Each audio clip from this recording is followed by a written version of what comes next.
დღემშვიდობისა. დღეს 24 აგვისტოა, საქართველოში კონსტიტუციის დღე.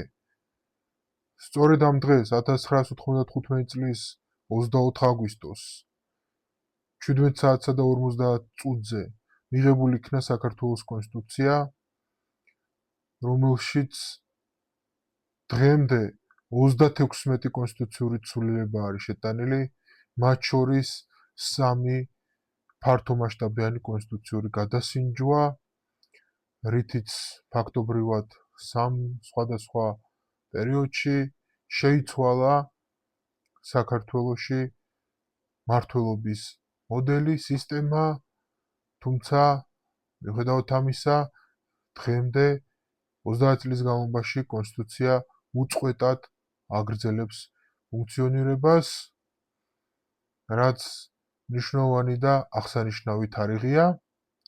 გარდა ამისა, დღევანდელ დღეს ასევე აღინიშნება უკრაინის დამოუკიდებლობის დღე.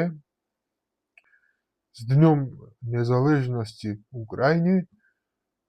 ჩვენ აქედან ვილოცავთ და ვილოცოთ უკრაინელებს დამოუკიდებლობის დღე და აქვე აუცილებლად უნდა ვთქვათ, რომ ეს სიმბოლური თარიღი ქართველების და უკრაინელების ძმობის, იდენტობის კიდევ ერთი ნიშანია და სწორედ ეს ერთიანობა უქადის ჩვენს ორ მოძმე ერს აუცილებლად ევროპულ, დასავლურ, ცივილიზირებულ მომავალს, რაც საქართველოში კონსტიტუციურადაც განმტკიცებულია.